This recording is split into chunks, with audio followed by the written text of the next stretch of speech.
Bien, pues hoy tenemos a Palma, que como siempre en todas las entrevistas, él va a ser el que nos va a explicar, el que nos va a contar quién es Palma. Yo tengo que decir, le conocí hace 5 años, 6 años, una cosa así, en su México natal. Y vaya, hay cosas que no podemos contar. Él se acordará de algo que hicimos ahí, si te acuerdas, de unos animales que me contaste y tal, que se me quedó grabado. Y bueno, eso queda para nosotros. Pero vaya, me enseñó un montón es uno de esos tíos que realmente cuando le conoces enseguida enlazas amistad, o al menos en mi caso fue así. No sé, es muy llano, te cuenta todas las historias, todas las cosas que le pasan, que tú dices, jolines, y a mí eso no me ha pasado en media vida, pero a él le pasan continuamente. Otra de las cosas que me sorprendió de verdad buscarlo por aquí, porque hoy no se le ve, es la forma física que tiene. Es una bestia el tío. Yo me acuerdo que tenía un pecho enorme cuando le vi. Dije, pero este tío es Rambo, pero Rambo, Rambo. Y luego, pues además, pues ahora nos va a contar de pesca submarina, que a mí es un tema que vaya, ahí sé un poquito, tengo algo que decir. Luego nos va a contar de caza, que de ahí no sé nada, pero es que además él hace caza con arco y además solo nos va a contar cómo lo hace, ¿vale? Y nos va a contar un poco de su negocio, que es muy interesante, si mi perra me deja. En fin, es que no está mi esposa. Espero que no dé mucho que no moleste mucho. Luego normalmente se arregla un poco con el sonido. Y Si no, puedes practicar la cacería. si es que es muy pequeña, es que el problema es, el problema es que no voy ni a acertarla de lo chiquita que es. Y, y además de todo eso, pues ha sido protagonista junto a Fernanda, que desde aquí le hago un llamamiento a Fernanda, a ver si hay forma, porque no hay manera de que me agarre el teléfono. Es una mujer, Palma lo sabe, que es que tiene alergia al teléfono. Entonces, ya le conseguí hacer una entrevista hace años, a ver si aquí le voy a mandar la entrevista, a ver si hay forma de que por aquí le dé vergüenza y ya de una vez me agarre el teléfono y me haga la entrevista. Él fue protagonista de Desafío por Dos México con Fernanda, que también lo había sido de Supervivencia al Desnudo, y yo creo que ha estado como 2 veces en Supervivencia al Desnudo Fernanda, ¿verdad? Y Correcto. bueno, pues ahí nos va a contar la historia. De los pocos programas que yo veo de este estilo, aunque yo he trabajado en ellos, ha sido el de Palma y el de Fernanda. Lo he visto casi, no sé si habré visto todos los capítulos, pero creo que yo he visto casi todos porque a los dos los conozco, con los dos he trabajado y me llamaba mucho la atención ver cómo funcionaba aquello, y la verdad es que el programa está entretenidísimo. Así que listo, Palma, micrófono para ti y empezamos, si te parece, que nos cuentes un poco lo de Desafío por Dos, cómo fue aquello. Buenísimo. Bueno, pues antes que nada, muchas gracias, Arturo. Es un placer. Y sí, lo mismo de este lado, el tema de la amistad inmediata, que a veces tiene que ver un poco con cuando te encuentras con gente que tiene los mismos intereses y habla tu mismo idioma y así, es como mucho más fácil a veces conectar, ¿no? Yo no soy un humano de humanos, yo soy un humano de animales. ¿A qué me refiero con esto? Bueno, pues no, a mí no me interesan las obras de arte, ni los museos, ni los idiomas de los, ¿no? Cuando me preguntan, ¿qué idiomas hablas? Yo le digo, mira, hablo venado, hablo buitre, hablo ballena, hablo delfín, ¿no? Soy un tipo enteramente dedicado a la naturaleza y muy ajeno al mundo de los humanos. Entonces no creas que es tan fácil el tema de la conexión. Sí, sí, tú y yo hicimos una conexión muy padre y muy rápido. Y te considero un amigo y muy cercano y me encanta que me hayas invitado a esto, ¿no? Entonces, bueno, a ver, te cuento el tema de Desafío por Dos. Todo empieza porque me buscan a mí en redes. Yo tengo ya por ahí de 25 años cazando y pescando mi propia comida. Es una decisión que tomé hace muchos años, aunque no lo creas, yo era Godín. Godín, aquí en México le decimos el Godín al que trabaja de 9 a 5 en una empresa. Yo de hecho trabajé 17 años para la misma empresa. Obvio, todo mi tiempo y todo mi dinero era utilizado para las aventuras. Pero sí, yo te llegaba a la oficina a checar tarjeta y a trabajar empecé con este conflicto de, oye, pues el trabajo me da mucho dinero, pero no tiempo, ¿no? Entonces, ese era el problema, ¿no? Tenía dinero para ir a hacer las aventuras, pero no tenía suficiente tiempo para ir a hacer esas aventuras que yo quería, ¿no? Es más, yo recuerdo que en esa época en mi departamento, en la pared, tenía apuntado las especies de animales que quería ir a cazar y pescar por el mundo. Esa era como mi misión, ¿no? Y pues la chamba no me dejaba porque no me daba suficientes días libres, ¿no? Entonces ahí empezó la inquietud de crear una plataforma que me permitiera vivir mis aventuras. Entonces, cuando la gente me pregunta, oye, pero es que eso del hotel y tu negocio y así, que la misión de tu vida, le digo, no me pongas como héroe. Yo lo único que quería era poder tener tiempo y dinero para hacer mis aventuras, que es lo único que me ha importado en la vida, ¿no? Y bueno, y entonces un día me llega una invitación en el Instagram que yo ya había rechazado un par de veces para el programa de supervivencia al desnudo, que aunque siendo un programa de supervivencia que todo el mundo me dijera, oye, pero ¿por qué lo rechazas? Me parece que ese programa está un poco basado en el drama, más que en las aptitudes o las estrategias de supervivencia. Me parece que está más basado en el drama y las peleas entre las parejas y estas cosas un poquito novelescas, y la verdad no es una plataforma que nunca me llamó la atención. Em, y entonces primero lo rechacé y entonces la chava me dijo, oye, pues déjame marcarte. Dije, bueno, órale. Y entonces ya me marcó y me dijo, oye, mira, no, esto es otra cosa, es una plataforma que se trata de esto, esto y esto. Vente a un casting, no tienes nada que perder, ¿no? Yo para esta época ya tenían dado mi negocio, entonces le decía, oye, pero es que yo salirme de mi negocio tantos meses para ir a hacer un programa de estos, pues ya no me pinta a los 50 años, no me hace sentido. Y justo recuerda que ella me dijo, no, sí, pues de hecho tienes razón, porque creo que el límite son 40 y tantos años, entonces sí, déjame checarlo, ¿no? Dije, ¿tú qué vas, no? O sea, a los 50 años salirte de tu negocio para ir a grabar un reality me parecía un poco absurdo, pero acepté ir al casting. Y llegamos al casting y nos dijeron, bueno, habían 6 chavos, algunos habían participado en Survivor, otros habían participado en otras cosas y todos muy de aventura, nos conocíamos la mayoría, es un mundo muy chiquito. Y dijeron, bueno, pues tienen que hacer un refugio, tienen que hacer fuego, tienen que potabilizar agua, tienen que caminar en la dirección correcta y tienen que cazar algo. Y ahí nos botaron en las faldas del volcán y yo dije, bueno, pues yo me voy a enfocar a lo mío. Entonces me puse a hacer un arco, terminé mi arco y cacé un conejito. Y me acuerdo que estaba el director ahí, que es un tipazo, nos hicimos muy amigos. Y dije, bueno, pues si ya estamos aquí, vamos a hacer show. Y entonces degollé al conejito y me tomé su sangre. Y cuando bajé a voltear a ver al director, le vi los ojos pelones de este tamaño, así, diciéndole así al asistente, así como, este es. Yo dije, no, ya me quedé, ¿no? Para bien o para mal, ya me quedé. Y sí, ese casting me dijeron, tú te quedas.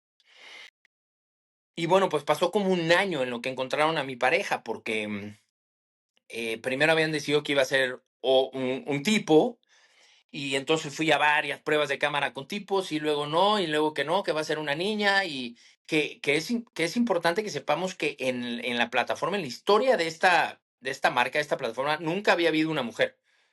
La primera mujer que participó en un programa de estos fue en el nuestro, con Fer.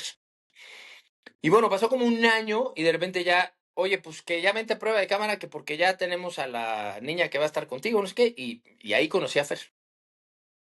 Inmediatamente que nos conocimos, digo, tú ya sabes quién es Fer, pero le voy a platicar a la gente quién es Fer. Yo soy un cazador totalmente de instinto, brusco, neandertal, cavernícola, tosco, torpe. Y la señorita, aparte de ser señorita, bueno, pues es bióloga, estudiosa. Yo la molestaba como que le decía Hermione, como la de, ¿no? La de Harry Potter. Le decía, eres como Hermione, que no importa lo que yo diga, me lo vas a debatir. Y me vas a decir en qué página del libro de no sé qué diablos de biología y naturista sale. Es una biblioteca caminante. Conoce todas las plantas o sea, y sus reacciones son totalmente distintas a las mías, ¿no? Yo veía pasar una víbora y decía, pues ahí está la comida. Y ella, no, esto no, ¿cómo crees? Ese es una Pitus Uranus de no sé qué y no la puedes tocar porque solo quedan 300 en el planeta. Y yo le decía, pues sí, pero ahí está la hamburguesa, ¿no? Y así. Entonces, que me di cuenta que obviamente lo hacen a propósito, ¿no? Entonces, cuando la gente me pregunta cuál fue el reto más complicado, te diría que son dos. Uno, sobrevivir a Fernanda.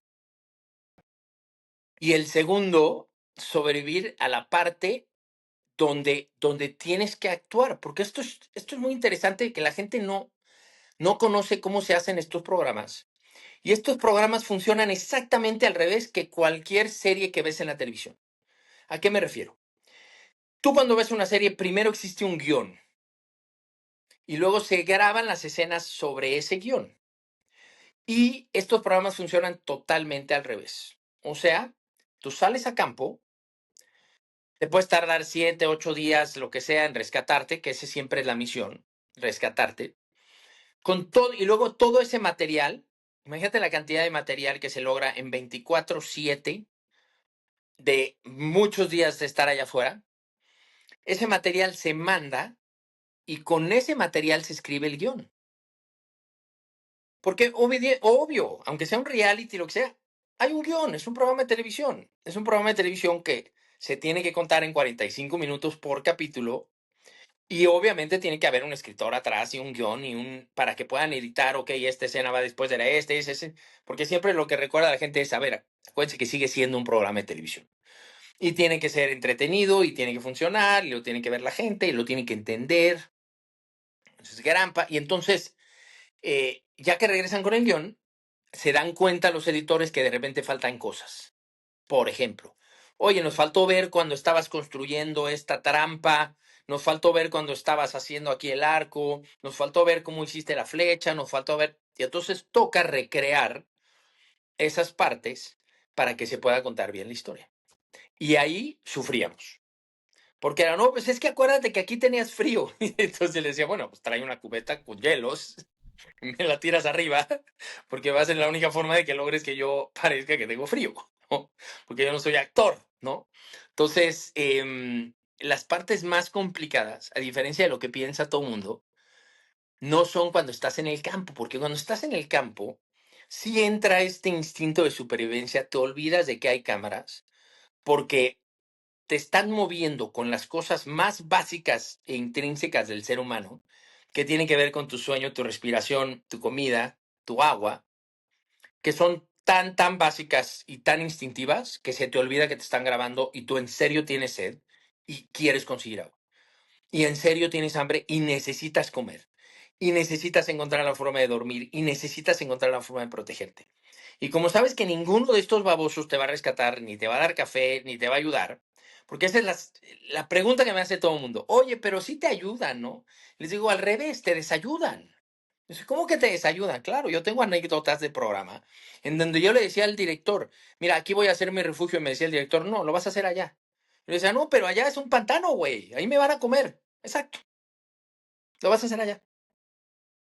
Entonces, sí, con este afán de que haya acción en un programa de televisión que nadie quisiera ver si estuvieran dos tipos asoleándose en la playa, te desayudan. Y hay anécdotas en el programa muy interesantes porque siempre me pregunta la gente, oye, ¿y qué pasa si te pones malo? No, bueno, por supuesto que terminamos en el hospital. Claro que terminas en el hospital. Es más, la primera noche de grabación terminamos en el hospital. Y terminamos en el hospital porque Fer y yo tuvimos una discusión. Estábamos a 4.400 metros de altura, algo así. No era tan alto, pero sí era muy frío y muy húmedo. Ya tenemos varias horas con los pies mojados y estaba lloviendo para arriba, para abajo. Yo nunca había estado en un lugar que lloviera de lado. Ahí llovía de lado. Y luego te juro que en algún momento pensé que llovía de abajo para arriba. Llovía todo el maldito día a -8 grados, a 4.000 y tantos metros de altura. Y entonces la discusión que tuvimos era yo diciéndole, Fer, hay que bajar. Lo poco que nos queda de luz, inclusive si la luna lo permite, deberíamos utilizarlo para bajar y lograr llegar por lo menos a los 3500 en donde ya hay árboles, y ahí la temperatura va a cambiar mucho, va a ser mucho más favorable y vamos a tener árboles para tener recursos, para hacer un refugio, para protegernos, inclusive muy probable que encontremos comida. O sea, bajemos, utilicemos todo nuestro esfuerzo para bajar. Y Fer tenía la idea de hacerlo al revés y subir a ver una cueva que habíamos visto. Y yo le decía a Fer, es que una cueva a 4300 metros de altura no es una cueva, es una trampa de muerte. Porque si se hizo una cueva, quiere decir que por ahí corre el agua o por ahí corre el viento muy duro. Muy probablemente viva algún animal adentro de esa cueva, porque si yo fuera un oso, que este lugar está plagado de osos, yo viviría en esa cueva. Y vamos a seguir a una altura enorme y en la noche vamos a terminar con hipotermia. Y bueno, pues sí, tenía yo razón. Y le hice caso porque también en el programa tenían este rollo un poco como me decía mucho el productor, cuidado que no lideres todo el tiempo tú, cuidado que ella no se convierta como en alguien que solamente te está siguiendo, no le levantes la voz, no la ayudes. Estaban muy preocupados en la producción con el tema del feminismo y estas cosas, ¿no? Y entonces de repente Fer estaba a punto de caer por un barranco y yo decía, ¿la ayudo o no la ayudo? ¿La ayudo? No volteé a ver la producción, oye, ¿la ayudo? Se va a morir, ¿no? ¿La ayudo o no la ayudo? Entonces, eh, simpáticamente, las cosas más complicadas del programa no tienen que ver con que estés en medio de la nada sin recursos. Porque los que estamos en esto tenemos las herramientas para eso. Lo complicado es todo lo que gira alrededor de el programa, los guiones, las cámaras de producción y, y algo que es sumamente complicado, que es que yo soy cazador y pescador y siempre estoy solo. Yo no estoy acostumbrado a tomar discusiones o sea, a tener discusiones con alguien más para llegar a acuerdos y tomar decisiones juntos, ¿no? Entonces, esa era la parte más complicada. Y en ese, en particular, por no discutir con Fer, le dije, bueno, pues vamos a tu cueva. Y llegamos a la cueva y pasó lo que yo pensé que iba a pasar. A las 2 de la mañana, yo ya le estaba picando el botón rojo de vengan a rescatarnos. A esa hora, Fer ya estaba muy mal, con una hipotermia terrible y con mal de altura. Y entonces le pico el botón y yo ya el helicóptero que pasaba y pasaba, y yo decía, pues que ¿dónde? O sea, no hay dónde. Pues tardaron como 3 horas en llegar. Cuando llegaron a rescatarnos, venían dos especialistas que era muy simpático porque uno era igualito a Jean Reno y el otro era igualito a Vin Diesel. Entonces decíamos, oye, ¿qué presupuesto tienen en esta producción? Tenemos de guardaespaldas a Vin Diesel y Jean Reno. Y fíjate lo que son estas producciones, lo serio que son estas producciones. Llega este tipo, le mide la temperatura a Fer y el ritmo cardíaco y me dice, no la puedo tocar. Le digo, ¿cómo no la puedes tocar? Está hecha bola ahí. O sea, está muy mal. Me dijo, no, todavía no llega al protocolo de peligro de muerte. Y hasta que no llegue al protocolo, no la puedo tocar. Yo dije, muy fácil, la jalo de la patita y la alejo de la fogata. Y en 3 minutos vamos a llegar al protocolo. Y bueno, pues ya le puso su mantita, no sé qué, y vámonos, y nos trepamos al helicóptero y nos llevaron de urgencias al hospital. Y a mí me llevaron a un hotel a descansar y dormir, lo cual agradecí muchísimo. Y el día siguiente nos fueron y nos dejaron en el mismo lugar donde habíamos estado grabando, y el director nos dijo, regreso en 3 días a empezar a grabar. ¿Para qué? Otra vez pasarás 3 días en intemperie, sin comer, sin café, sin dormir, muerto de frío, mojado. Y entonces, esa es la continuidad, ¿no? Cuando en otros programas la continuidad es que venga el maquillista y, ¿no? y te ponga ojeras, aquí la continuidad es provocarte 3 días terribles para que te veas igual de jodido que te tienes que ver, ¿no? Entonces, muy interesante el tema del programa porque sigue siendo un programa de televisión. Entonces hay que juntar todas estas herramientas de supervivencia que tendrías que tener, que tiene pues cualquier aventurero, pero hay que juntarlas con este doble circuito que hay que entender rápidamente, porque si no empiezas a estorbar muchísimo en las filmaciones, que nunca le des la espalda a la cámara, que hables derecho, que cuides las sombras, todas estas cosas que terminan siendo gran parte del programa. Y tú cuando ves los 45 minutos del programa, tú que estuviste ahí dices, oye, pero no está cuando hice esto, y no está cuando hice esto, y no está cuando hice esto, y tampoco está cuando... Pues no, porque son solo 45 minutos y tú estuviste 4 días allá afuera, y hay solo 45 minutos para contar la historia. Y la verdad, son unos magos contando historias. Entonces, yo me recuerdo haber visto algunas o sea, viendo ya los capítulos del programa y decía, oye, pero eso no fue así. El orden no era así. Bueno, pues es que así tenía que ser para que pudieran contar la historia, ¿no? Porque todas esas decisiones erróneas que tomas, por ejemplo, decíamos, oye, pues vamos a caminar porque tenemos el viento así, y entonces vamos a caminar, y según nosotros íbamos para el norte y habíamos caminado para el sur, ¿no? Y entonces no da tiempo en un programa para los errores, ¿no? Entonces ahora hay que contar la historia diferente para que mache. Porque si el tipo dice que va caminando para el norte, bueno, pues hay que esperar a que se dé cuenta que el güey va para el otro lado para, caminar, para poder contar la historia, ¿no? Entonces, fue una experiencia increíble. No sé si lo volvería a hacer. Por sí, el tema del negocio y el tema de qué, y sobre todo el tema de eso, de la televisión, del programa, de todas las implicaciones que tiene, ¿no? Las entrevistas, porque eso hacen mucho, estos programas hacen una cosa que ellos le llaman las OTFs, que son on the fly. Y es que cada cosa que haces, cada decisión que tomas, llega un tipo con una cámara y se te pone enfrente y te dice, ok, ahora cuéntame por qué hiciste eso. Y hay cosas, y a ti te pasará lo mismo, que no tienen una explicación. O que te tienes que regresar en el cerebro y decir, a ver, ¿por qué lo hice así? Porque a veces las haces así por instinto, por experiencia, Es más, yo siempre he pensado que en este tipo de palos aventureros, o por ejemplo para los pilotos, yo que soy piloto de ala delta, y cualquier deportista de alto rendimiento te lo diría, no puedes pensar en lo que estás haciendo en tu deporte. Tú no puedes pensar, le voy a pegar duro al balón porque la voy a meter en el ángulo. Si tú piensas, le voy a pegar duro al balón, lo voy a meter en el ángulo, la vas a sacar a la tribuna 73. No funciona así. Cuando tú tienes que pensar las cosas y no hay un instinto atrás y una memoria motriz, no funcionan. Entonces de repente te agarraron en curva con estas entrevistas, oye, pero ¿por qué hiciste esa trampa? Y entonces te tienes que poner a pensar, claro, ¿por qué hice esa trampa? ¿No? Analizar por qué tomaste esas decisiones, ¿no? Entonces, se combinan dos cosas.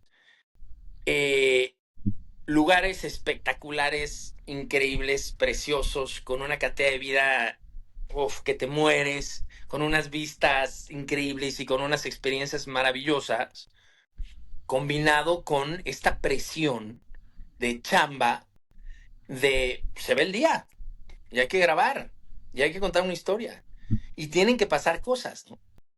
Entonces yo recuerdo, por ejemplo, otra anécdota en la que salimos de unos manglares. Bueno, nos pusieron en un naufragio, ¿no? Y el naufragio llega a la orilla y yo inmediatamente voy y veo que la arena está toda mojada y toco la palmera y está mojada y llegué a la conclusión inmediata de, ahí viene el mar. El mar nos va a tragar y nos va a hacer pedazos contra el manglar si nos quedamos aquí. Hay que avanzar. Y la única forma de avanzar era atravesar el manglar. Horrible, atravesar un manglar es de las cosas más desagradables que te puede ocurrir en la vida. Y para atravesar el manglar, pues llegábamos a partes donde evidentemente había caimanes grandes, ¿no? Entonces yo aventaba piedras y si no veía reacción de los caimanes, me aventaba yo después. El problema es que una vez que se avienta uno, entonces sí salen todos los caimanes. Entonces Fer se me iba quedando atrás, ¿no? Porque a mí se me olvidaba que yo traía un partner, ¿no? Sabía que... y llegamos a un lugar que era como el paraíso. Era un río de agua cristalina, con arenita, así como de playita, y el río estaba lleno de zabaletas, que es una especie como de sardinita, muy rica para comer. Y entonces me hice un arponcito y una hawaiana y me bajé y me puse a pescar. Y pues en poquito tiempo ya tenía yo un festín, ¿no? Y entonces hicimos fuego y pusimos una piedra y empezamos a hacer pescado a la piedra y estábamos ahí felices y con agua potable. Nos hicimos unos tecitos, ¿no? Y estábamos ahí. Y a las 2 horas llegó el productor y, a ver, amiguitos, aquí no vienen a... La gente no los quiere ver disfrutando su tarde. Muévanse. Y te mueven. Entonces, complicado porque yo siempre he dicho que los aventureros dependemos de la proteína para avanzar, ¿no? Un poco de la proteína y el descanso, ¿no? Entonces al principio eres muy ágil, muy rápido y avanzas muy rápido, pero luego se te cae la proteína y te quedas sin batería y hay que encontrar la forma de dormir y entonces se hace más lento y tienes que parar un tiempo y hacer un refugio y descansar y dormir y luego el día y estás 2 días a lo mejor, ¿no? En lo que pescas algo, cazas algo, lo cocinas, lo procesas, te lo comes, descansas, duermes, vuelves a agarrar fuerza y vuelves a... Eso no te lo permiten en estos programas. Entonces apenas veían que descansabas un poquito y decían, no, no, dale, ¿no? Entonces, muy duro porque se junta que tienes que tomar buenas decisiones cuando ya estás nublado y cansado y mal comido y sin café y siempre frío y siempre mojado y siempre incómodo. Y eso también hace la convivencia muy complicada, muy complicada. Entonces, bueno, una experiencia muy linda. Yo me quedé sorprendido con el programa, sí véanlo, porque les voy a ser bien honesto, yo sí los he visto todos y hay unos muy malos. Y yo hasta tenía miedo porque decía, oye, yo no sé si el nuestro va a quedar bueno, ¿no? Cuando estás ahí en el momento y las entrevistas y la grabación y así, pues obvio, pues, todos somos humanos y empiezan estos cuestionamientos del famoso, como le dicen, síndrome del impostor, que empiezan estos cuestionamientos de, oye, ¿sí estará bueno? No, de repente, no sé, había lugares que me acuerdo que caminábamos durante días y decía, ¿qué van a poner? O sea, hay dos tipos caminando en medio de la nada, llevamos 4 días caminando. Eso no puede ser un programa de televisión. Y te empiezas a preocupar por cosas que a ti no te tocan. Y empiezas a cuestionarte si va a estar bueno. Y yo lo vi muy preocupado. O sea, me senté a ver el primer capítulo, no quise invitar a nadie. Dije, primero lo voy a ver yo y luego ya veo si digo que está bueno, ¿no? Y la verdad me sorprendió porque hicieron un gran trabajo. La relación entre Fer y yo me parece que es muy simpática y muy natural. O sea, sí nos odiamos y nos queremos matar, eh, pero a la vez no podemos y tenemos que confiar en el otro y hacer compañerismo. Eh, Creo que están muy bien contadas las historias de los capítulos y me parece que la mayoría de estos programas se ponen tan técnicos que son aburridos para el que no es un especialista. Y creo que lo que se logró muy bien en este programa es que es suficientemente dinámico y explica bien para que cualquiera, aunque no conozca el tema, entretenga y aprenda un poquito. Me parece la verdad que es un programa bien librado, pero creo que sí fue debut y despedida para mí. Fer no. Fer creo que se va a seguir para siempre en estas cosas. Yo creo que yo es debut y despedida. Pues vaya, Palma, la primera parte de la entrevista me ha encantado. Me he pasado toda la entrevista que llevamos 30 minutos y me he pasado 30 minutos sonriendo porque sabes que yo he estado involucrado en algunos de estos programas por detrás, en otros lados, en otros sitios y tal, y muchas de las cosas que tú has contado yo las he vivido. Me ha pasado, he visto cómo es ese tema, en fin, muchas, muchas, muchas. Me he sentido muy identificado con todo lo que estás contando y coincido contigo en algo que a mí me quedó. Bueno, primero me quedó el tema de que estos programas se ruedan en unos escenarios, en unos sitios que solo ya por eso merece la pena estar involucrado en el aspecto que sea. Pero además, como dices tú, que yo también aprendí eso, son unos magos. Porque efectivamente cuando llegamos de novatos, yo no he estado en el programa adelante, cara a la cara, pero he estado por ahí, en algún lado, en algún sitio, en algún momento. Y me he dado cuenta que son unos magos, o sea, no saben ni qué están haciendo, ni por qué una cámara, por qué la otra, por qué ocurre esto, y luego hacen esa magia. Y además, que también me estaba acordando mientras hablabas, bien lo sabes, es un equipo multidisciplinario brutal, en el cual tú no te puedes salir de... O sea, ellos te contratan, en el caso mío, para X cosas que tuve que hacer. Y cuando yo en algún momento me quise salir un poquito de la línea, no, perdona, eso ya es de otro. Ya tenemos otro profesional en ese área, tú estás contratado para esto. Y esto es lo que tú haces. Y lo demás, olvídate. Y ahí aprendí que yo decía, bueno, pues es que soy yo y 4. No, o sea, soy yo y 4 y otros 40 más y otros... Es una barbaridad lo que hay ahí para que al final salga ese programa que ha salido. Y coincido contigo en que el programa está muy entretenido. Yo he visto el que comentas, el de la cueva, es el último que he visto, hace muy poquito que lo he visto. El de Manglar lo he visto, yo creo que he visto prácticamente todos. Y termino, porque la entrevista es a ti, pero estos días he estado entrevistando a participantes de supervivencia en pelotas o aventura en pelotas, se ha llamado en España. El Snake and a Friend, el supervivencia al desnudo aquí en América Latina, pero que en España somos especialistas y le ponemos el nombre que nos... ¿Qué quieren? el que nos da la gana, el que resulta más cutre, bueno, pues han puesto ese, en supervivencia en pelotas, tío. Y he estado entrevistando a personas ahí y efectivamente está saliendo de ahí un aspecto más psicológico, porque ahí se busca, como dices, más el drama o más el aspecto psicológico o más... ayer entrevistaba a Atenea, el otro día entrevistaba a Iñaki.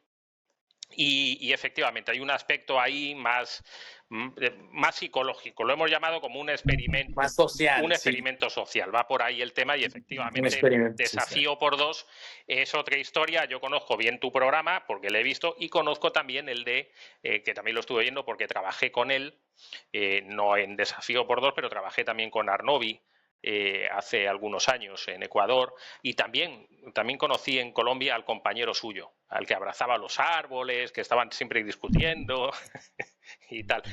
Así que bien, a los que estáis aquí, seguir el programa, echarle un vistazo, que está muy entretenido. Son capítulos como de 45 minutos independientes. Ellos salen de un escenario, de un volcán, de un manglar, de un no sé qué, se encuentran unos objetos. Bien, mirarlo y listo.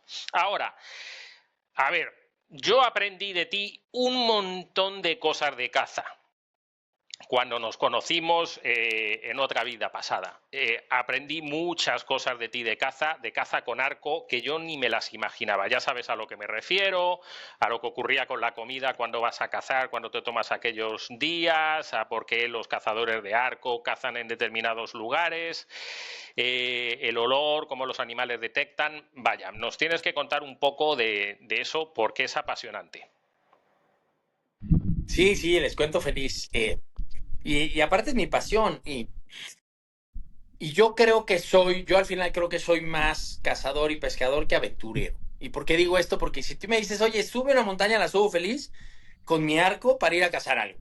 Si me dices, sube una montaña nada más por subirla, no lo voy a hacer.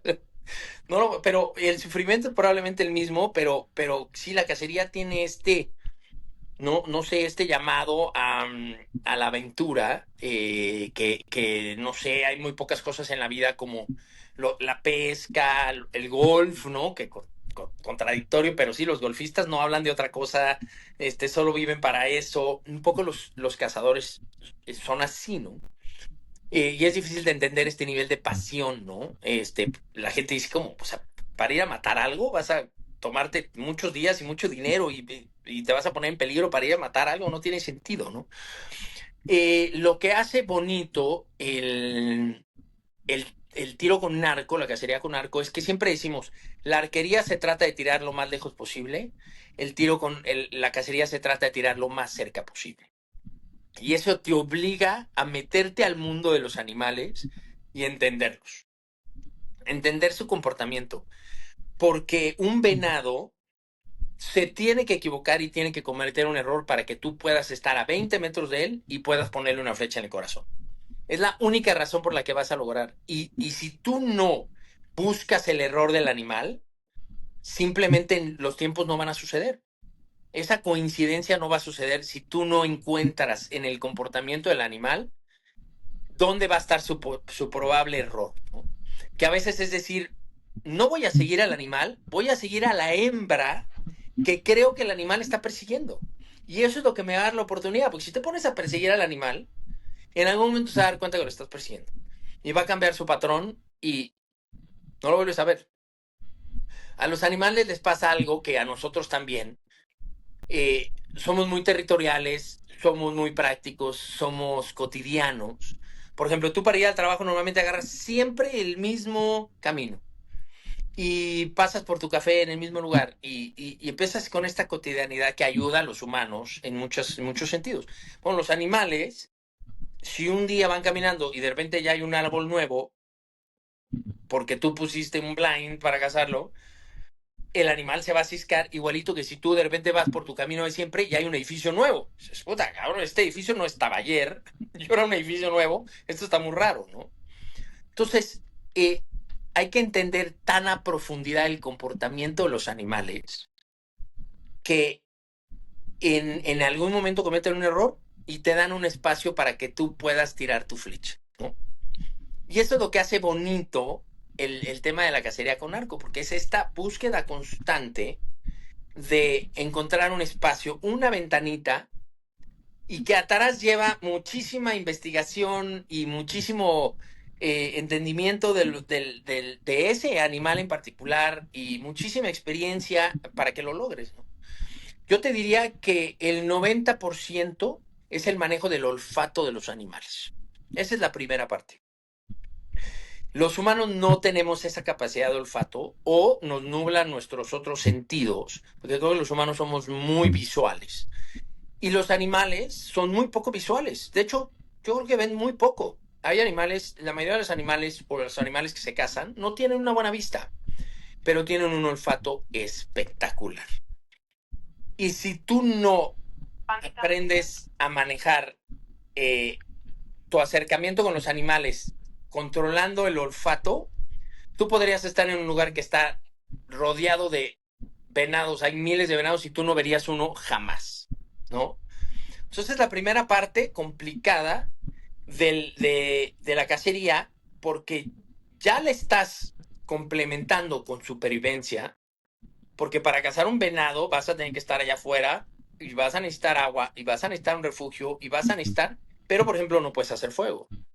Si haces fuego, inmediatamente huyen todos los animales y echas a perder toda tu cacería.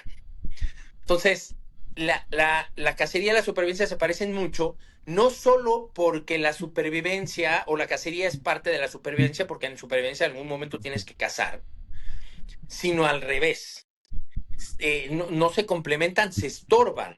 Tú de repente dices, oye, pero yo para sobrevivir en la noche tengo que hacer fuego y tengo que construirme un refugio. Pues sí, pero resulta que no puedes hacer ruido y resulta que tampoco puedes prender un fuego porque entonces espantas a todos los animales. Entonces, por ejemplo, regresando al programa, me pasaba mucho con Fer, que Fer me decía, yo te acompaño a cazar. Y yo le decía, Fer, no, pero, perdón, pero no. Si me acompañas a cazar, somos dos sonidos, dos olores, no va a funcionar, ¿no? Entonces, la parte del olfato, de tú entender las capacidades que tienen los animales para poder cazarlos, me parece súper linda, ¿no?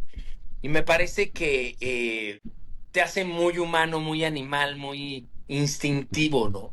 A mí me encanta de repente cuando me doy cuenta que yo ya olí al jabalí y el jabalí ni siquiera se ha dado cuenta que yo estoy ahí.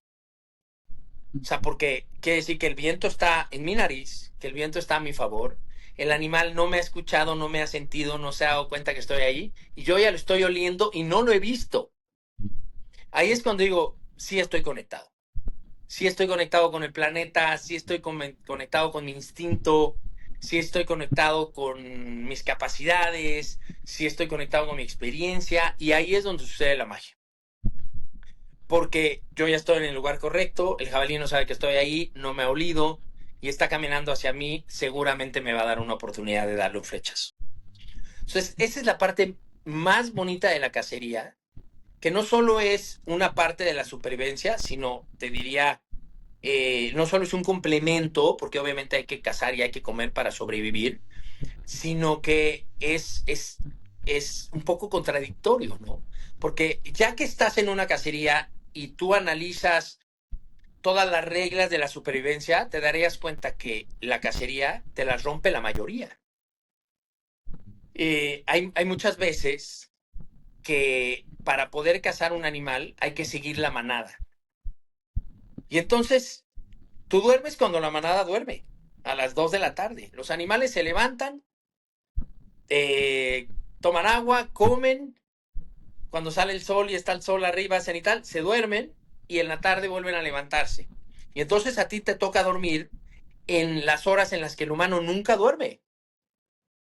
Y te toca dormir cuando el sol está arriba, porque cuando el animal se levantó y empezó a caminar hay que seguirlo. No importa cómo estén las condiciones. Y los animales parece que van lento y van caminando por el valle y tú vas corriendo a todo trote por arriba de las montañas, porque si en algún momento te quedas atrás del animal o a contraviento, te va a oler. Y esa manada que llevabas, que te tomó 3 días encontrar, huellando y buscando y subiendo hasta las montañas con los binoculares y así, pues se te va a ir y no la vuelves a ver. Entonces, la gente de repente piensa que la cacería es meterte a una casita con tu cerveza y estar ahí, ¿no? Y podría hacerlo. Pero esa no es la cacería linda.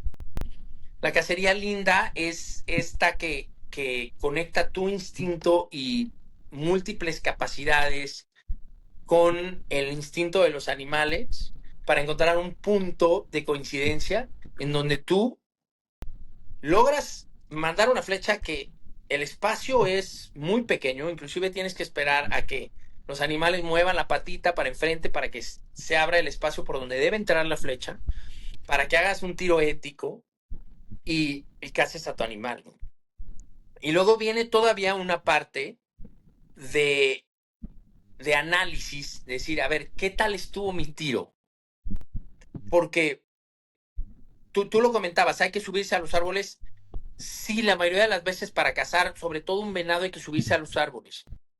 Y la razón es que los animales no están acostumbrados a tener depredadores aéreos. Entonces nunca voltean para arriba. Y la otra es que el viento no corre igual abajo que arriba. Entonces, tú puedes estar en un árbol y es muy probable que aunque el viento corra a tu espalda, no necesariamente le vaya a llegar a la nariz del animal. Y como los animales no están esperando que nadie los ataque para arriba, rara vez voltean para arriba. Entonces, eso te da una oportunidad, pero a la vez te limita. Porque tú te subes a un árbol y tienes 20 metros de tiro, 30 metros de tiro. Y entonces tienes que entender tan bien el comportamiento del animal que la chamba es lograr que el animal pase por donde tú crees que va a pasar. Pues esa predicción del comportamiento del animal es padrísima porque es muy complicada, ¿no? Muchas de las veces, cuando tú te subes a un árbol porque encontraste la huella, porque raspó el árbol y ahí afiló porque por ahí está pasando la hembra que está persiguiendo, entonces dices, ok, me voy a subir a este árbol. Es tan rápido el momento decisivo que tú a veces tienes que tomar la decisión y tienes que inventarte una historia en la cabeza de decir, yo creo que este venado va a salir por ahí y va a venir a ver a esta hembra. Y a la que mides para el tiro es a la hembra. Y de repente te das cuenta que sí, que el animal entró por donde tú pensaste y hizo exactamente lo que tú pensabas. Y ahí es donde tienes la oportunidad de darle un tiro. Nunca es fortuito, nunca es porque tuviste suerte. O sea, claro, hay un porcentaje de suerte, ¿no? Pero siempre hay mucho más de estrategia, de pensamiento, de análisis, de conocimiento, de experiencia para, para cazar un animal que valga la pena, ¿no? Y luego hay otra parte muy linda que tiene que ver con la responsabilidad del cazador, que el rifle no te lo permite, porque tú un rifle podrías tirar a 300 metros y a 300 metros difícilmente vas a poder evaluar un animal. Lo que hace muy bonito la cacería con arco es que te toca la responsabilidad de evaluar bien al animal, ¿no? Y decir, ese es el animal que debo cazar porque ya es un animal viejo, porque ya cumplió su ciclo, porque ya no tiene su harem de hembras, porque ya nosotros le llamamos el satellite bull, que es un venado que ya perdió a su manada, porque ya uno más guapo, más fuerte, más, ¿no? Lo sacó y va a ser presa seguramente de algún depredador. Y ese es el animal que debes cazar, porque ese es el animal que no hace daño ¿no? Y que probablemente va a morir de todas maneras. Y yo me he dado cuenta con el tiempo que mi flecha es de las formas más bonitas para morir en la naturaleza. Porque cuando ves a los coyotes cazando a estos animales, te das cuenta de la brutalidad de la naturaleza. Pasan los coyotes y les muerden la panza para sacarle las tripas y hacer que puedan correr menos rápido. Pero el venado no se detiene. O sea, el venado sigue corriendo y viene arrastrando las tripas, mientras los otros coyotes les vienen mordiendo las tripas. Ese es el nivel de muerte que otorga la naturaleza. Es brutal, ¿no? Y te platicaba, entonces buscas esta coincidencia en donde tú sin dormir, moviéndote, prácticamente te conviertes en un animal. Yo lo decía mucho regresando al tema del programa cuando me hacían las entrevistas, me decían, oye, ¿cómo cazas un venado? Yo, pues, siendo un venado. Te tienes que convertir en un venado y tienes que pensar como un venado para poder tener esa coincidencia de momentos y que te dé la oportunidad de hacer un tiro. Y luego viene una parte del análisis de tu propio tiro, que es sumamente difícil. Que hay veces que estás como bloqueado y tan centrado y tan en foco que te cuesta trabajo recordar, pero sí te toca recordar, oye, ¿hice un buen tiro o no hice un buen tiro? Porque dependiendo de la calidad de tiro que hiciste, son las siguientes acciones. Si tú haces un buen tiro, déjalo media hora. Va a estar tirado ahí a los 50 metros. Pero si no haces un buen tiro, toca quedarte a dormir en el árbol para salir a buscar al animal el día siguiente en la mañana. Y lo primero que haces es encontrar la flecha. Encuentras la flecha y analizas la sangre que tiene la flecha. Si es una sangre con burbujitas, que sí que pegaste en el pulmón, lo vas a encontrar ahí. Pero si la hueles y huele a caca, quiere decir que lo panseaste. Y entonces ni salgas a buscarlo, porque va a estar vivo, va a estar echado, y si sales a buscarlo, lo vas a espantar y no lo vuelves a ver. Entonces toca que te regreses a tu árbol y te vuelvas a amarrar y te quedes ahí. Y nos ha tocado muchas veces dormir en los árboles, y lo que hacemos, y te lo he platicado, es que te amarras al árbol, porque si no te caes. Yo tengo amigos que se mataron o que se rompieron huesos o que tuvieron accidentes graves porque se quedaron dormidos en los árboles y se cayeron. Entonces te amarras al árbol y ahí, como puedes, pasas la noche para asegurar tu presa. O sea, el cazador o el buen cazador tiene este nivel de responsabilidad ética en el que es mucho más importante recobrar la pieza y obtener la carne y darle ese respeto al animal que mataste que pasar una buena o una mala noche, ¿no? Si eres del tipo de cazador que te bajaste del árbol y te fuiste caminando al rancho sin importarte que a lo mejor espantas al animal y no vuelves a ver, dedícate a otra cosa, no es lo tuyo. Entonces, ese es todo lo que hay detrás de la cacería. La gente lo que ve es la foto del animal muerto, que yo un poco estoy peleado, mucho estoy peleado con eso, yo no lo hago. Yo no subo fotos de mis animales muertos. Me parece que es lo último que quieres ver y es lo menos importante de todo el mundo de la cacería. Lo menos importante es el animal ya muerto recobrado. Que sí es importante el instinto de los animales, el animal antes, su comportamiento, la belleza, estarlos viendo, porque una cosa es ver a un animal en un zoológico y se comporta totalmente distinto a la realidad, a ver a los animales en su comportamiento real, ¿no? Y tú poder entenderlo y ser parte de este comportamiento es lindísimo, súper llenador. Y luego viene una segunda parte de disfrute padrísima, que es que tú fuiste y cazaste algo y el instinto te está diciendo, acabas de alimentar a toda tu comunidad. Y aunque sabes que no es real, porque tu comunidad puede ir a McDonald's, sí te da es muy llenador. Sí te sientes como el superhéroe, te sientes como que vas a llegar a tu casa cargando tu venado y todo el mundo va a decir, ya llegó el héroe porque nos trajo la comida, ¿no? Sí te da un sentimiento que yo no lo he obtenido en ninguna otra cosa en la vida. Ni en el trabajo, ni cuando he ganado mucho dinero, ni cuando he recibido, no sé, premios, reconocimientos. Nunca nada es tan llenador como recuperar al animal que tanto perseguiste y luego tomarte el tiempo de pelarlo, de manipularlo, de sacar las piezas, de poner el lomo al asador y comértelo. y saber que estás comiendo un animal sano, que tuvo una vida increíble. Y viene la parte más linda de todo, que yo le llamo esta responsabilidad de hacer algo bueno con esa energía. O sea, para mí la cacería es un intercambio de energía. Por ejemplo, los indios nativos lo que pensaban era, cazas ese animal y su velocidad, su destreza, sus habilidades van a pasar a ti. Yo lo veo más como un intercambio de energía, ¿no? O sea, te tomaste muchísimo tiempo, mucha energía de tu parte y así para cazar un animal, y esa energía, ahora que tú te lo comas y que tú la absorbas, te obliga a hacer cosas buenas con esa energía. ¿Cuáles son estas cosas buenas? Pues si cazaste un venado, ayuda a 300, ¿no? Ayuda a su hábitat, ayuda a que haya más, ayuda a que tengan una mejor vida, ayuda a protegerlos, ayuda a cuidarlos. El ser humano solo cuida lo que valora.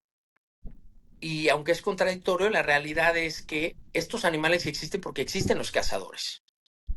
Porque un cazador está dispuesto a poner dinero y tiempo para cazar un venado, hace que tengan un valor, y eso hace que todavía existan los venados. Porque todos los demás humanos decimos pobrecitos venados, pero nadie hace nada por ellos, más que los cazadores.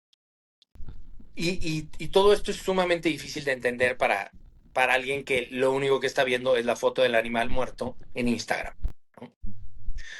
Entonces yo siempre le digo a los cazadores, no pongan eso, pongan lo de antes, pongan las vivencias con los animales, pongan la interacción con los animales, pongan el steak en el asador, pero no pongan después que te están cuidando 300 venados, pero no pongan al venado muerto en Instagram, porque eso es lo que luego nos hace mucho daño, ¿no? Es correcto, es correcto. Mira, ayer estaba entrevistando a Michael García. No he subido todavía la entrevista al canal.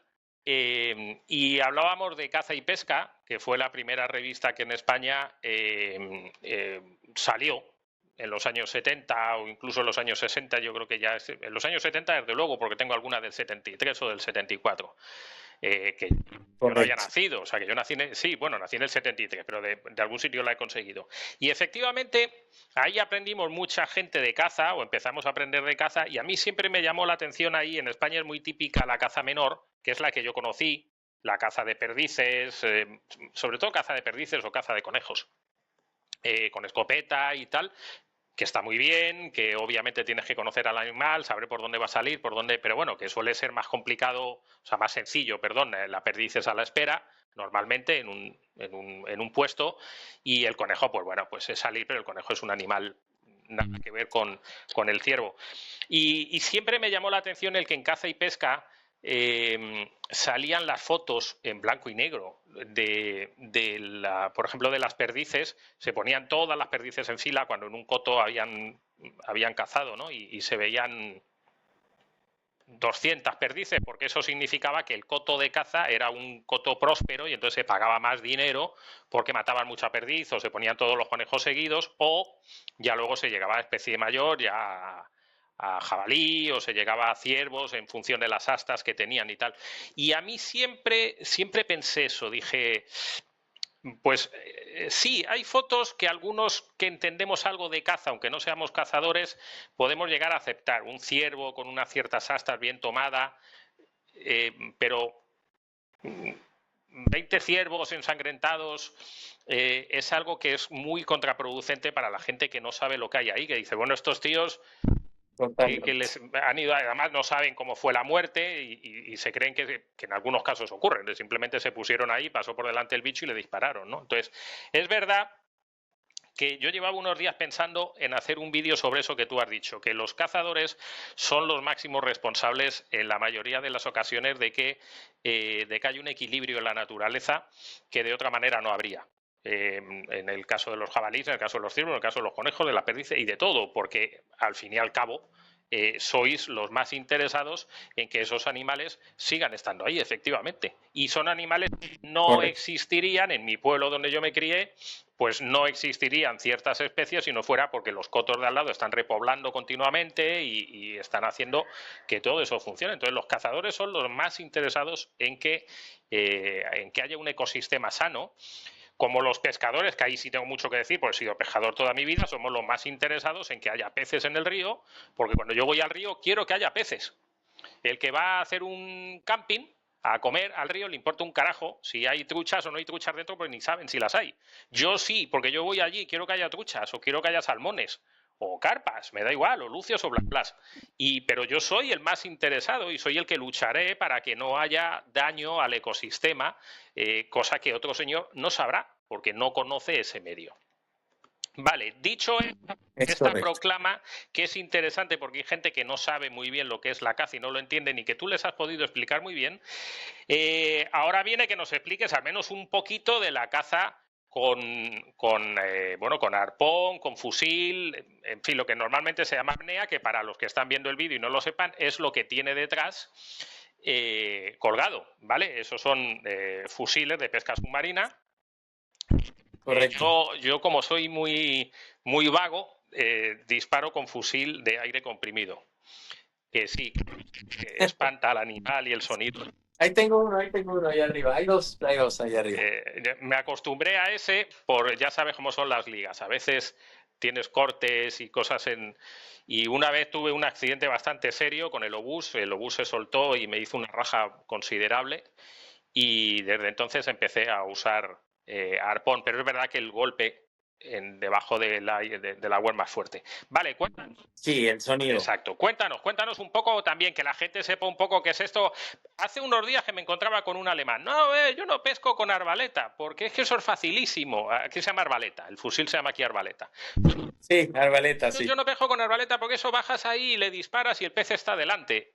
Pues explícales a ver si de verdad el pez está delante o no está delante y qué forma física tenemos que tener y cómo es un poco la pesca submarina. Sí, a ver, es raro porque como si hay un arma detrás, como que la gente inmediatamente piensa que si hay un arma y hay una ventaja, ¿no? Creo que, o sea, ahora que hablaba del tiro con arco, de la cacería con arco, pensando en los porcentajes de éxito de la cacería con arco, está por abajo del 3.5%. O sea, eso quiere decir que de 10 veces que sales a cazar, 9 regresas sin nada. El arpón es todavía peor. ¿Y qué es lo que pasa con el arpón? Que dependes de tu capacidad pulmonar para poder estar tiempo allá abajo. Y hay otra cosa. Yo siempre digo que el 90% de los peces están en el 5% del agua. Tú te puedes tirar en el mar y hacer 300 bajadas. Si todas esas bajadas caes en la arena, nunca vas a ver un pez. Nunca. Entonces, la primera parte del análisis de las corrientes y de dónde podrían estar los peces es sumamente complicada. Y una vez que le atinas esa parte, dices, ok, en esta roca que está a 35 metros de profundidad, o por ejemplo, en un barco hundido que es relativamente sencillo, entonces, oye, a ver, hay un barco hundido, va a tener vida. Totalmente de acuerdo, si hay un barco hundido va a tener vida. Ok, ¿a cuántos metros de profundidad está? ¿Y eso qué implicaciones tiene en tu apnea? Y la otra es la corriente. Porque una cosa es que tengas 35 metros derechitos y otra cosa es que tengas 70 metros de ladito porque la corriente te está llevando y entonces tú tienes que empezar tu apnea muchísimo antes de lo que está el barco hundido, porque la corriente te va a llevar para que caigas exactamente arriba del barco hundido. Y otra de las cosas sumamente complicadas de la pesca, que también lo hace bonito, es que el tiro del arpón, y tú lo sabes, es muy limitado. Todo lo que viaja abajo del agua no viaja mucho. Tira un golpe, no avanzas. Las flechas de los arpones avanzan muy poquito. El tiro es de máximo 10 metros. Entonces, poder acercarte a un animal enorme que tiene, con una aleteada se aleja y no lo vuelves a ver, y que tú logres acercarte para meterle el tiro, es una coincidencia enorme y atrás tiene que tener muchísimo análisis, muchísima experiencia y muchísima capacidad pulmonar para poder bajar esos 35 metros, encontrarte de frente al bicho, no espantarlo, porque con los animales de tierra sí tenemos más conexión y entendimiento. Con los animales debajo del agua, no.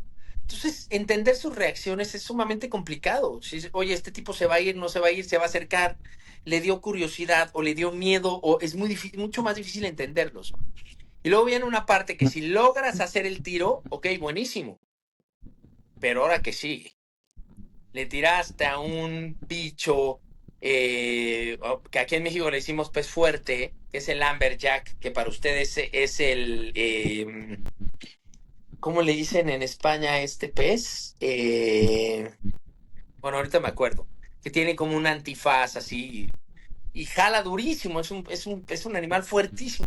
Entonces tú ya le metiste la varilla y si no pegaste en el lugar perfecto para paletearlo, decimos nosotros, que es que desconectas el sistema central, el pez va a empezar a jalar y tú quieres ir para arriba y él quiere ir para abajo. Y entonces, y tú que estás a 35 metros de profundidad, ya casi sin aire, todavía te toca pelear al maldito bicho que quiere jalar para un lado y que tú quieres jalar para el otro. Entonces, lo más bonito de la pesca con arpón es que estamos en completa desventaja.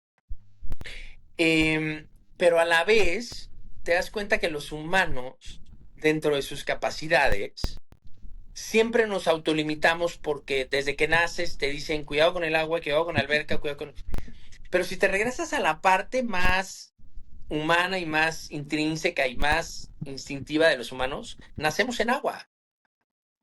Y todos los bebés chiquitos los avientas a la alberca y se manejan increíblemente bien. Lo que pasa es que la mayoría de las veces de ahí a que regresas al agua, pasas por todos estos miedos de cuidado y no sé qué, y, ¿no? Y las clases y los globitos estos y que no se ahogue y el niño y lo peligroso que es el agua y así. Y este mundo gira alrededor de muchísimos miedos y de muchísimos tabús, cuando la verdad es que sí somos seres muy acuáticos. Hoy, de hecho acaban de romper hace unos días el récord de tiempo en apnea, un croata, 29 minutos sin Por respirar. oxígeno, me parece, ¿verdad? Lo vi ayer. 29 minutos sin respirar. Y el hombre más profundo, el humano más profundo del planeta no es con tanque, es a pulmón. Y esto es una cosa que a mí me ha tocado todo este crecimiento del deporte. Cuando yo empecé a hacer este deporte, se hiperventilaba, por ejemplo. Para bajar más, hiperventilábamos y hoy es súper prohibido. Te ven hiperventilando y dices, estás loco, ¿no? Te quieres matar. Estamos tan desconectados con nuestra naturaleza y nuestras capacidades que tenemos que entrar a estos deportes para darnos cuenta de lo que somos capaces. Son estos deportistas de alto rendimiento que se han ido pues se han ido matando a través de los años, los que nos han puesto a volar, a hacer apnea, a hacer todos estos deportes que han sido pues descubiertos por el humano y llevado las capacidades del humano a un límite y que nos ha permitido entender qué sí podemos y qué no podemos hacer. Por ejemplo, los humanos tenemos acá en los senos paranasales, tenemos unos medidores de presión. Entonces, cuando tú empiezas a bajar, que lo puedes lograr con una cubeta de agua fría, cuando tú metes la cabeza a una cubeta de agua fría y aguantas un minuto ahí adentro, lo que va a pasar es que va a entrar una cosa que nosotros llamamos el reflejo mamífero, que es que inmediatamente va a bajar tu ritmo cardíaco, porque el cuerpo entiende, este tipo está bajo del agua, tengo que bajarme el ritmo cardíaco porque necesito cuidarme oxígeno, y luego deja de mandar oxígeno a las extremidades y manda solamente a los vitales. Y todo esto es una capacidad intrínseca del ser humano, ahí la tenemos. Es un superpoder que la tenemos ahí guardada. Y luego también se pensaba, cuando empecé a hacer la apnea, se pensaba que si bajabas de cierta profundidad o en ciertas condiciones, ibas a tener un colapso de pulmón. Lo cual no es cierto, porque los pulmones al final están llenos de sangre, que es un líquido que no se puede colapsar. Entonces, las capacidades del humano abajo del agua son increíbles. Lo que pasa es que nunca las perseguimos porque tenemos esta idea de el humano no puede volar y el humano no puede respirar bajo el agua. Y esa es una de las partes más bonitas de la pesca submarina. Otra vez, lo mismo que la cacería. No se trata de bajar y despagarle al animal. Ocupa el 1% de todo el trabajo que se tiene que hacer en la apnea. Todo lo demás es entrenamiento, capacidades pulmonares, es entrenamiento para acostumbrar al cuerpo a trabajar con mucho dióxido de carbono y con poco oxígeno, y luego acostumbrar al cuerpo a trabajar haciendo fuerza y resistencia con muy poco oxígeno y mucho dióxido de carbono. Entonces se requiere un entrenamiento especial que no se parece a nada. Hay que entrenar específicamente eso para poder bajar 35 metros, que te toma por lo menos un minuto bajar los 35 metros. Te va a tomar por lo menos otro minuto acercarte al animal y dispararle, y por lo menos te va a tomar otro minuto darle para arriba lo que ya bajaste. Entonces, aguantar la respiración viendo una serie enfrente del sillón, sin que te persiga ningún pez, sin que estés preocupado por el tiburón que está atrás de ti, sin que haya corriente, sin que haya presión, es difícil. Imagínate cuando estás bajando a pulmón en medio del océano con todas las implicaciones que tiene y terminas subiendo con un bicho de 90 kilos y lo cargas, te sientes Aquaman. Es padrísimo.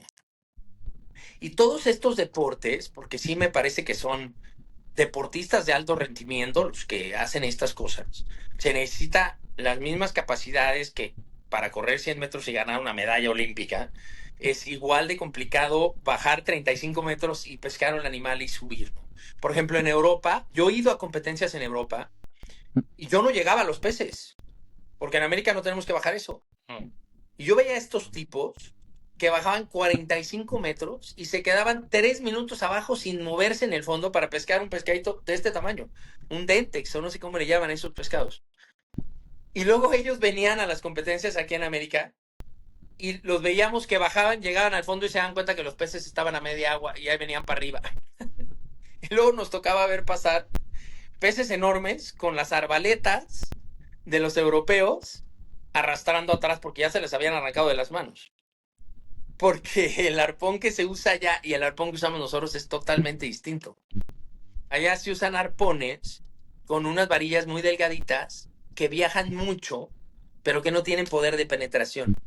Y acá utilizamos arpones enormes. O sea, mi arpón, el que uso para los atunes es mide 1,90 de largo, tiene 6 ligas. Es tan difícil de cargar que hay muchas veces que tienes un atún enfrente de ti y dices, no le voy a tirar nada más por pensar lo que me toma de tiempo y de esfuerzo cargar esta maldita cosa. Y disparan una varilla de 10 milímetros con una potencia que si no le pones la mano y detienes el arpón, te va a romper la nariz. Y la verdad es que, igual que la cacería, igual que la pesca, vienen de un lugar muy bonito, que es tu reconexión con los básicos de la vida. Los básicos de la vida, que es el aire y el agua y la comida. Hoy vamos al súper y le decimos al tipo, dame ese pescado, y no sabemos de dónde viene. Y en ese sentido se pierde la conexión más bonita con nuestra comida. O sea, saber de dónde viene tu comida no solamente tiene esta parte de orgullo y de poder controlar el suministro de tus alimentos y la calidad de tus alimentos, sino también tiene una parte de responsabilidad con el planeta. Cuando tú vas al súper y compras un pescadito que no sabes de dónde vino, pudo haber venido de pesca de arrastre, que destruye todos los mares. Pero tú no quieres saber de dónde, quién mató al animal ni cómo murió, tú nada más te lo quieres llevar a tu casa para hacerte un ceviche. Si todos supiéramos de dónde viene nuestra comida, cambiaría el planeta. A mí siempre que me preguntan, ¿cómo salvas este planeta? Y la gente piensa que porque eres un cazador y eres un pescador y te metes y matas a los bichos y no sé qué, quiere decir que eres un destructor del planeta, y es todo lo contrario. Yo siempre les contesto, si todos los humanos nos reconectáramos con nuestro instinto de cazadores, recolectores, y nos preocupáramos por dónde y cómo vivió el animal que nos estamos comiendo o la planta que nos estamos comiendo, salvaríamos al mundo. En el momento que el ser humano se preocupa por ese pescadito y cómo fue pescado, le exige al súper que no compre pescados de arrastre y que no compre bebés. Porque mucha gente la ves que llega al súper y compra un pescadito de este tamaño y tú que sabes del tema sabes que ese pescado en 40 años va a pesar 200 kilos. Y lo que está comprando esa persona es un bebé. Y como él lo compra y muchos lo compran, pues están propiciando que el del súper lo compre. Y eso es lo que le pide al pescador. Y entonces el pescador avienta las redes y hace un desastre y rompe todo y mata todo para sacar un pescadito de este tamaño, tamaño plato, porque eso es lo que se compra en el súper. Exacto. Entonces, en la medida que nos conectemos con nuestra comida, pesca como quieras, caza como quieras. Oye, pero es que a mí no me gusta matar a los animales. No los mates. Ve al súper o ve al restaurante y averigua ese animal de dónde viene, cómo vivió y cómo murió.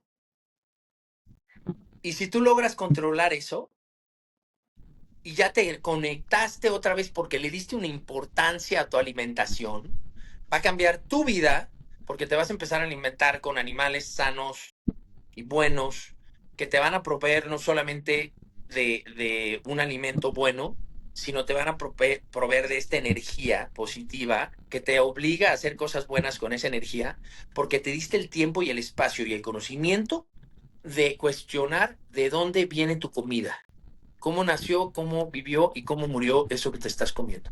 Y pasa lo mismo con una naranja, ¿eh? La gente llega al súper y dice, oye, pero las naranjas están feas. Güey, pues es que no es temporada. ¿Por qué quieres una naranja todo el año? No, una manzana, tienen que ser preciosas. Y no, pues es que si tiene un gusano está hecha a perder. No, si tiene un gusano es natural, quiere decir que no tiene pesticidas y quiere decir que es una buena manzana. Eso es justo lo que te quieres comer. Si el bicho se la quiere comer, tú te la quieres comer. Pero estamos tan desconectados de nuestra naturaleza y de nuestro alimento y de nuestros básicos que, que desconocemos absolutamente todo lo que está pasando.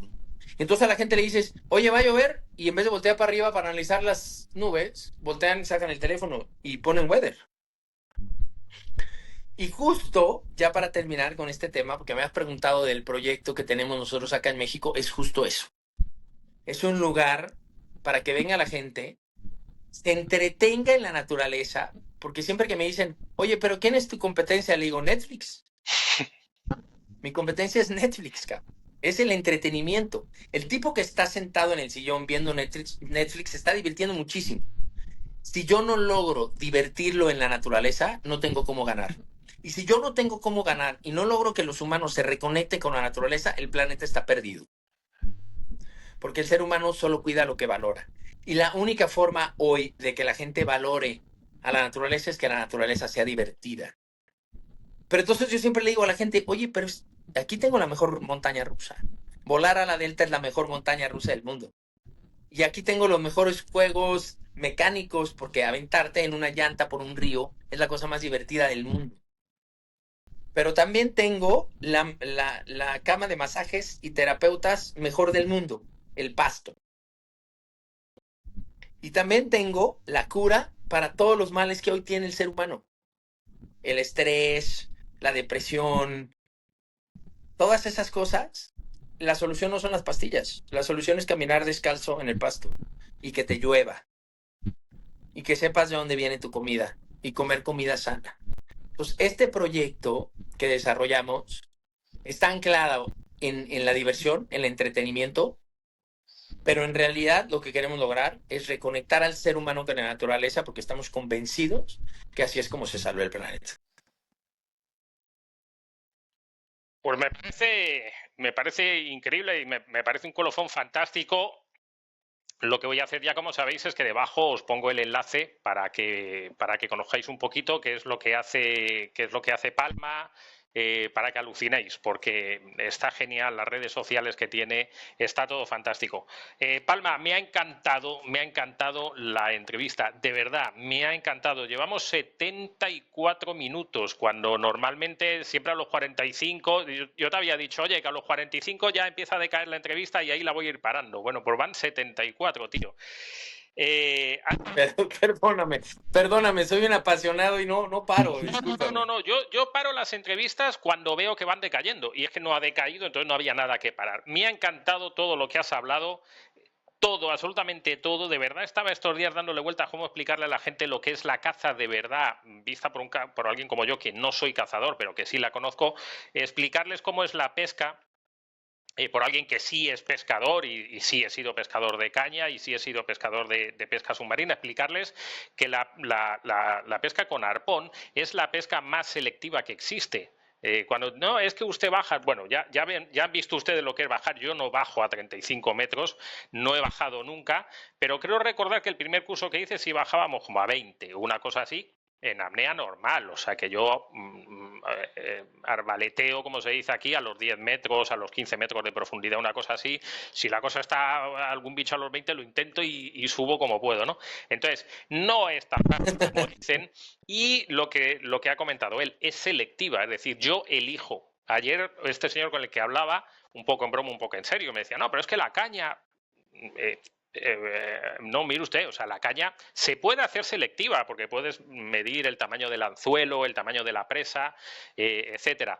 Pero el arpón es la cosa más selectiva del mundo. Tienes el pez delante y tú decides si le disparas o no le disparas y en qué función le vas a disparar.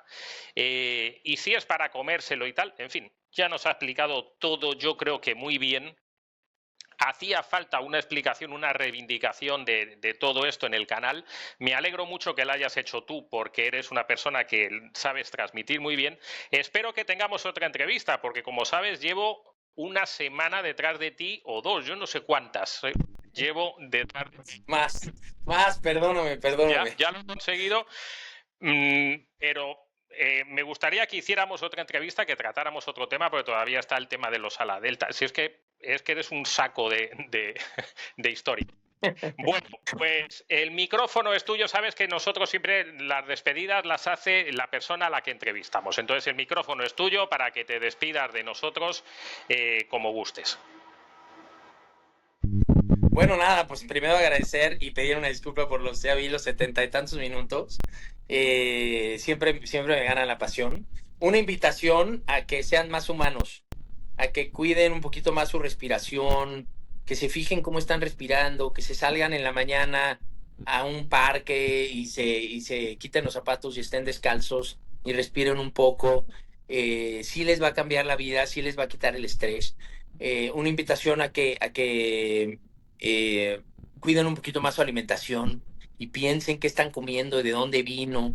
Esa es la forma de salvar el planeta. Cuidar lo que comemos y lo que bebemos es la forma de conectarnos con el planeta y es la forma de tener una mejor vida nosotros y de salvar el planeta, ¿no? No pensemos en, no, es que vamos a donar para salvar el panda de no sé qué diablos. No, aquí solito tú con tu micro vida, con tu vecino, con la gente que conoces, invítalos a que cuestionen qué están comprando en el súper y qué están comiendo y qué están respirando y qué están bebiendo, porque en la medida que los humanos nos conectamos más con nosotros mismos y nuestros básicos, nos acercamos a la naturaleza. Y en la medida que nos acercamos a la naturaleza, la vamos a entender y nos vamos a enamorar y la vamos a valorar y vamos a terminar salvando este planeta. Pues muchas gracias por su tiempo y pues si pasan por México, vengan a ver Muy Épico. Aquí les invito a una hamburguesa de venado, son deliciosas. Sin más, nos vemos, nos oímos en un próximo vídeo, chicos.